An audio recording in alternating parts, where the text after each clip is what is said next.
정부의 의대 정원 확대 정책에 반발하는 대한의사협회가 오늘 오후 집단 휴진 계획을 밝힐 예정입니다.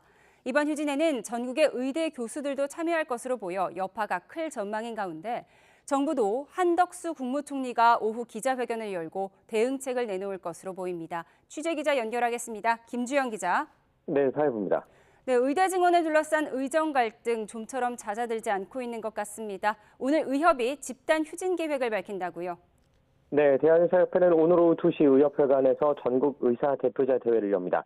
의대 교수, 개원의, 봉직이 등이 참여할 예정인데 이 자리에서 앞서 의협이 회원들을 상대로 진행한 단체 행동 여부 투표 결과를 발표할 예정입니다. 이번 투표에서는 의협의 강경 투쟁을 지지하는지와 의협이 계획한 휴진에 동참할 것인지를 물었는데요.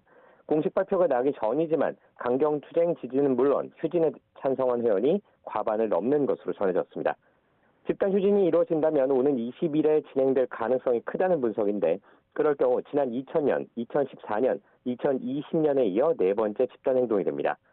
물론 실제 개원이 등이 얼마나 참여하느냐에 따라 파급력은 달라지겠지만 이미 전국 의대 교수들이 의협의 방침을 따르겠다고 밝히고 있어 여파는 만만치 않을 전망입니다. 네, 정부도 맞대응 성격의 기자회견을 연다고요? 네, 한덕수 국무총리는 오늘 오후 1시 반 기자회견을 진행합니다.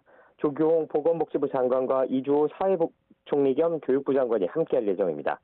의협의 전국 의사 대표자 대회 30분 전에 진행되는 오늘 기자회견에서는 의사들의 집단 행동에 대해 정부가 어떻게 대응할 것인지 집중적으로 설명할 계획입니다. 특히 의료 인력 확충 등 4대 의료 개혁 과제의 세부 계획을 밝히고 전공의들을 상대로 한 지원책을 다시 한번 강조해 의료계 달래기에 나설 전망입니다. 하지만 이 같은 정부의 대응책이 의료계를 설득할 수 있을지는 미지수입니다. 대부분 내용이 앞서 밝혔던 내용인데다 당시 의협과 전공의들도 크게 호응이 없었기 때문입니다. 의료계가 지속적으로 요구하는 원점 재검토를 정부가 수용하기 어렵다고 거듭 강조한 상황에서 과연 의료계의 집단 행동을 막을 방안을 찾아낼 수 있을지 관심입니다. 지금까지 사회부에서 YTN 김주영입니다.